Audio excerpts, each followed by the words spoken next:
On today's World Inside, the rise of pornographic deep fakes in the age of artificial intelligence, with pop star Taylor Swift the recent high-profile victim of explicit images on social media. What do the proliferation of malicious AI-generated materials tell us about the state of AI regulation?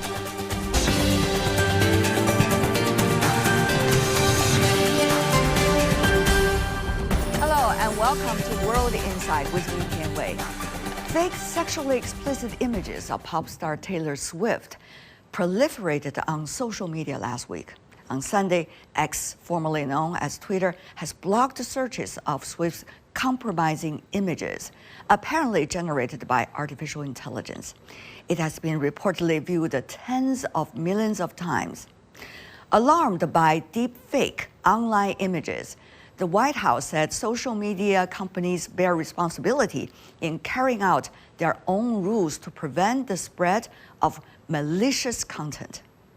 These too often disproportionately affects women. While rapid AI advances can create images nearly identical to authentic ones, they uncover poor to non-existent AI regulations. Just how dangerous, quote unquote, is AI and how important it is that we are coming to consensus of AI governance, not only from the technological point of view, but also from the legal perspective. For deeper insights, let's loop in our panelists. For the latest discussion about the governance of artificial intelligence in New York, Max Wolf, founder of Systematic Ventures in Beijing, and Mock, research fellow from the Center for China and Globalization. Also in Beijing, Guy Keke, professor from the School of Cyberspace and Science and Technology with Beijing Institute of Technology. Gentlemen, welcome to the program. This is a very interesting case study. It certainly, the news went circulated around the world. Now, Max, give me your immediate takeaway of what this case really means for the significance of artificial intelligence governance. Yeah, so I think it brings home again, but maybe in a new arena, how easy it is to produce and mass produce disinformation that can fool the human senses at very low cost and very quickly. And things like this existed before, right? People just did not realize it could be as, hurting as what it is, right? Sure, but it's a little bit like the jump from the telegraph to the telephone. So when the technology moves, you either have to move human decency forward very quickly, or probably more realistically, produce guardrails that kind of keep people at their best selves. Is moving human decency as quickly as possible a possible task? Is that mission possible? In some jurisdictions, perhaps, but I think that you would be roundly laughed at if you suggested that as a policy prerogative here in the U.S. Andy, your thoughts on the case? I think that this is disappointing, but not unexpected, because this really is just the latest iteration of erotic/sexual content and technology, going back to the days of photography, of video cassette recorders, even the internet.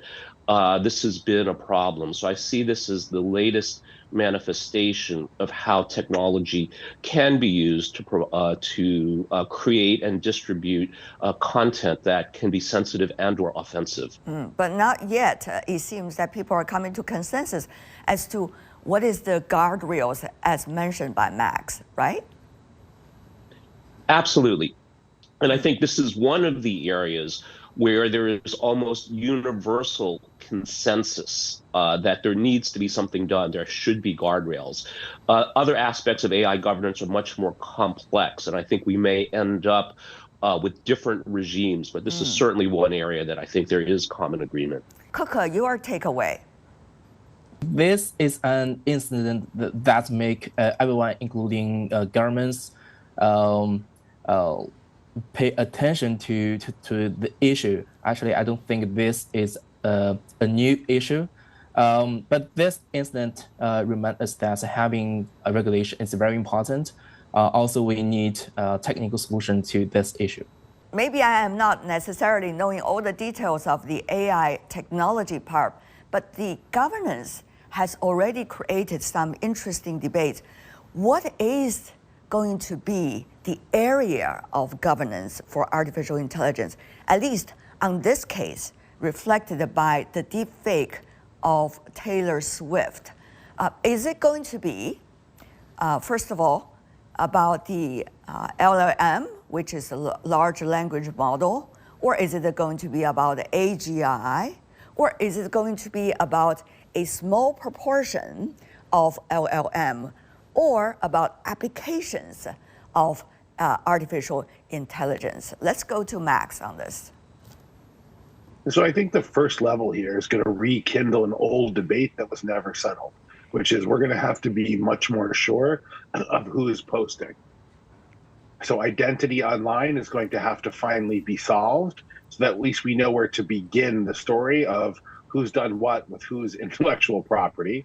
I think that's part one. And I think part two is the provenance of what's being sort of shared out. The supply chain that produces the message and the messenger will have to be known, because otherwise we will be unable to master the technologies that we have released out into the world.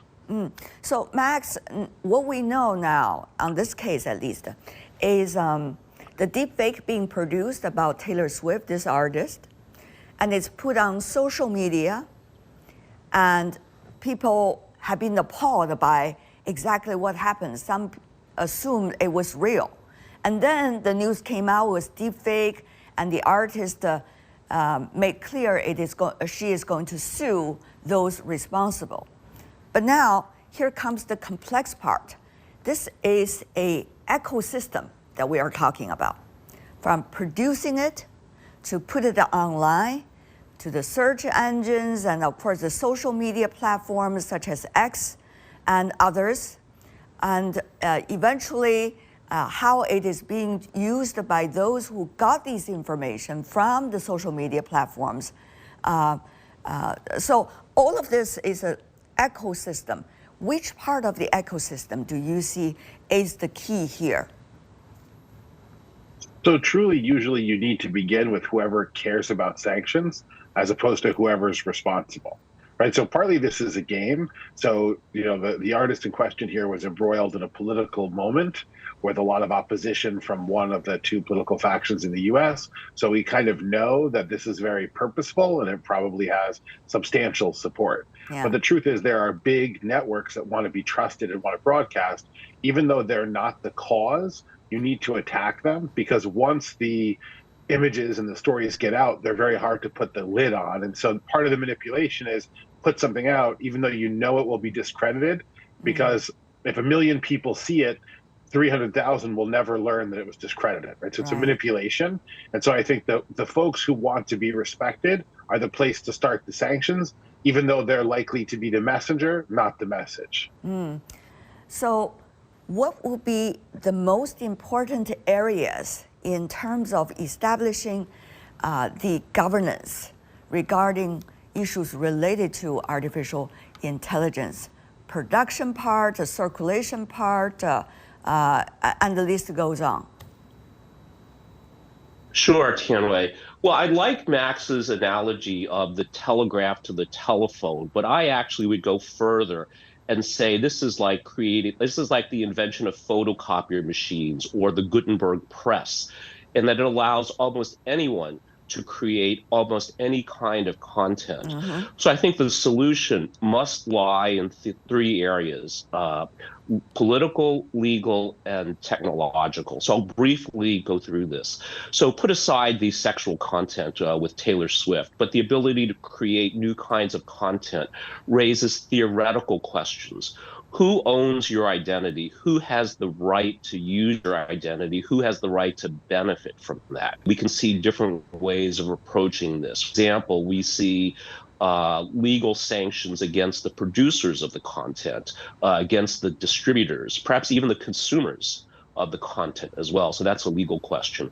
Finally, the technical side of it is there's efforts being made. Can you provide digital watermarks to show this content really came from a particular source? But, you know, Andy, the argument is if, as you said, dating back to the photography era, the birth of the photography, and therefore there were deep fake of people's images anyway, starting from the early days. But we haven't seen those things disappear, right?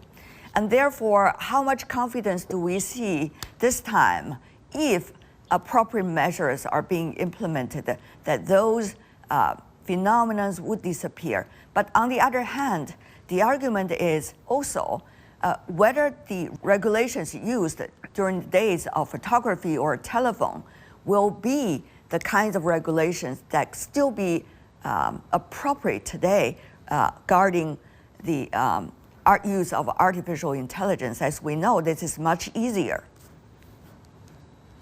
Sure, Tianwei. And again, this I think goes to the heart of what we talked about earlier, which is different regimes. So we know that societies, countries have vastly different views and ways of thinking about important conditions. And I think if we want to broadly call this the exchange of sexual services for economic value, we see around the world that there are countries where it is absolutely prohibited. There are countries that take a more laissez-faire attitude. There are countries that strictly regulate these kinds of services. So I think, again, the principles are timeless, but the application of these principles, of course, have to change as society changes and as technology advances. Max, your thoughts? Yeah, so I think you're going to need a pretty nuanced regulatory regime because I think we're focused on the false positive story because we've seen them, but the false negative may be bigger, which is the ability of a small number of folks to undermine authority with visual and auditory images at key moments.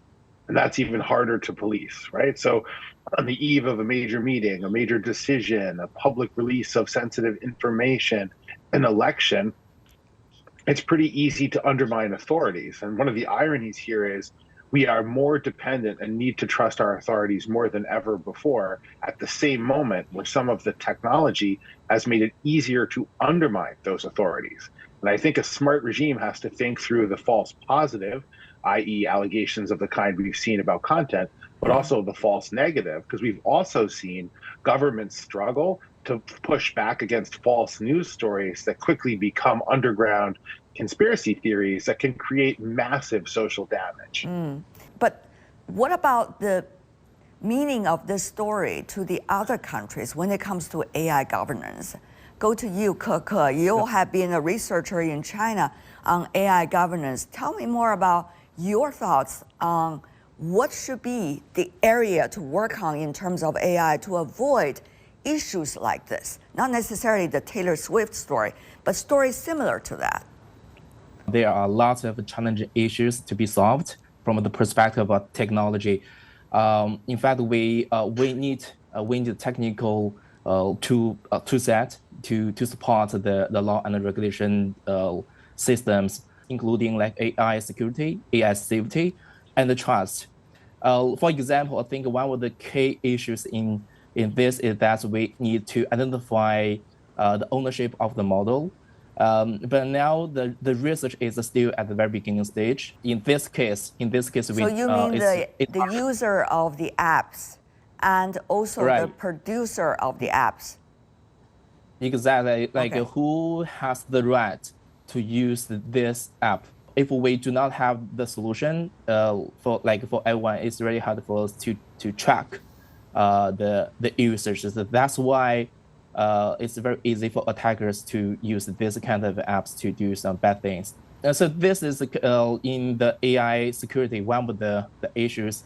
If we look at the AI safety, that means we need to do more research on figuring out how to securely or safely use the AI solutions or AI apps. I think this is very important to the society, like people to understand the proper way of using AI apps.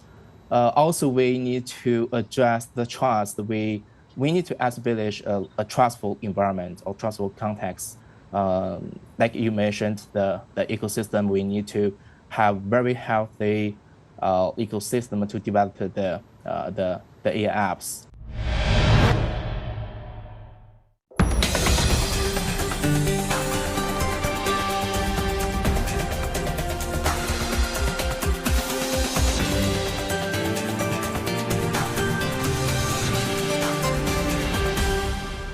So who produce the app, who are going to use the services on certain apps, and also some of the contents created. But there's always a pendulum when we have debates like this. On the one hand, you do want to know who is behind all the apps and who are using all the apps for the so-called safety reasons, at least in this case. But on the other hand, it is important that we have an open source online regarding artificial intelligence, because it needs to be equal access, fair access. And also there needs to be the freedom of expression as well, which is very important in any kinds of communications around the world. So how to make sure the balance is not going from one side of the pendulum to the other side? I think that's one of the always important key questions that you see throughout the decades when we discuss about issues like this. So Keke, from China, how do you see this kind of balance and avoid the pendulums? Well, I think it's a very challenging issue at the current stage because as I mentioned, it's very important to identify who are creating the image, for example, in this case. But currently, the technology cannot sufficiently support this because the key issue here is that we need to find out, or we need to understand who is using the app. So that is related to the ownership of the model, but the open source makes the technology entry very low. So like most people who have some background of the knowledge, of course, can use the technology. So our research is that we want to find out the way. For example, we look at the picture and based on the analysis, we know where or who made this picture or who made this image. Yeah, so to me, I think we have a few very recent examples that are good. So I think you need to have a non-conflicted international governance here. And to me, what looks like it's done pretty well there is governance of space-related technologies. Not perfect, but pretty good. Governance of North and South Pole. So you could have a non-conflicted party who is above all the governments, all the corporate interests, who can be the arbiter. And if they don't have a registration of who you are, you cannot use the distribution platforms, because the tools are so widely distributed and fairly inexpensive that authoring these things is already cheap and easy. And there's every reason to believe it will get cheaper and easier by the hour, in the months and years ahead. So I think where we have bottlenecks, where we have a small number of very powerful firms, is distribution. And I think if they know they'll lose money on the distribution of the product, and that they'll have to report to these agencies who will have the ability to sanction them, right, their intrinsic interest, whether they're a government or a for-profit enterprise, will be to stay within the lines broadly. Right. And we've seen that work sometimes with North and South Pole space. It's tricky, but I think it can be done. Well, I think, Tianwei, you described it perfectly well in that the pendulum must swing.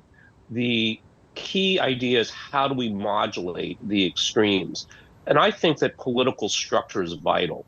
So we look at the Bletchley Park Declaration. A senior UK official made a very interesting comment at that time that the UK faces this challenge of cross-cutting policy challenges around artificial intelligence. And I think one of the solutions is political structure. So we look at China, the ability to formulate as well as implement a holistic, systematic, data-based, comprehensive approach is very, very important. So I think this is why we see, for example, with the internet, China was early to recognize the importance of quote unquote censoring internet information that now in the West is called curation, in that letting people post whatever they want, go kill a certain kind of people, go do this is bad. Throughout history, that legislations, guardrails, always tried to catch up with the latest technology development. That is just, it seems to be a common practice throughout history, whether it's printing machine or the invention of photography and telephone and now, artificial intelligence. But what is unique about artificial intelligence here, Max, that we all need to bear in mind right now? Well, that basically the engine of artificial intelligence is mass utilization, right? And so one of the ironies of the LLM, one of the ironies of these systems is AI is only as good as the breadth of the humans training it at any given moment. So it is made up of the same stakeholders that it presently threatens. Yeah. And I think that's both the solution and the risk here, which is if you can get people off of there, then you can change the evolutionary piece. But I think there's also a tough discussion with the public, and regardless of governmental type, which is we've reached the technological point where the eyes and ears, the senses that we fell back on to know the truth, are themselves less reliable. And so we need to have a much deeper faith in the authorities that we can fall back upon if our eyes and ears are no longer those. Cook, now, we've been having this debate about the governance of artificial intelligence for really quite some time. Of course, we have seen last year a conference being held in the UK. China also, together with other players, have been debating about this, discussing as well. We also see the United Nations form a commission, a working group, bringing all the information together and try to bring out the best advice coming from everywhere, from developing to the developed economies. But yet, we haven't seen the results. And issues like this time, deepfake of Taylor Swift, likely to be replicated or duplicated in the future if governance is not being put on the table, addressing the right issues. So why are we so slow? Can we be faster? Well, for sure, there's always a hope. I think this is because we are at the very beginning stage. We got a lot of work to finish. But the fact is that in the past, we actually had been working on the AI technology for long term. But recently, there was a very great breakthrough on AI. Well, for example, as we know, the ChatGPT. So that was a very big breakthrough. So after that, a lot of AI solutions become on ground, real products. So that's why it brings us real new threats. In the past, I think people often said that there would be a threat with using AI products, but now it comes to the real. So that's why people pay more attention to this. I don't think we come too late because this is new, like AI products generated by the scientists in recent years. So I think it's cybercrime is the right way to think about this. This is going to be a proliferation of platform for cybercrime. Cybercrime requires international cooperation because this is kind of naturally slippery across historical jurisdictions. And I think what Altman and company are doing is trying to say, we know the power, we know the place we're going to occupy, and we need to be properly regulated. And I think the lessons of the past are the regulators have to have the best tools, and they have to be helping to develop the technology. They cannot be playing catch up, and they cannot be using 2 or 3 generational tools, or they effectively cannot do their job, and public faith can't be maintained. But as you know, the regulator, usually the government, is lack of these tools. It's always the case, isn't it? And it seems that there needs to be as much literacy in the public as in the government in understanding the nature and the real essence of technology regarding artificial intelligence. Yeah, but I think also social bonds are important. So I think part of the reason that we have such vulnerabilities in the US is because we have frayed social bonds and people who live through their telephones and who reality is delivered to them on a 4.2-inch Super OLED screen. And part of what can claw back from this risk is to give people a little bit more being socially enmeshed, having international and domestic consciousness beyond the digital delivery system. Andy, your final thoughts. Well, I think from a perspective of corporate narrow self-interest, regulation is helpful because it increases predictability for companies. So I think it's natural that Sam Altman would want greater regulation of that type. However, a more important legal and political question is who stands to gain from the dramatic changes in AI. And some people say in the US that the tech companies have accumulated too much economic power and informational power. So again, I think these are important questions and perhaps the most important questions in the long run. And the question of deep fakes is only a symptom of this deeper issue that needs to be addressed. For now, I want to thank all of you, Andy, Keke, and Max, for joining us on this very important topic. Thank you so much. And that's all the time we have for today. If you'd like to know more, search World Insight to check out our YouTube channel. Follow us on X and Facebook. I'm Tian Wei. On behalf of the team, thanks for being with us. Bye.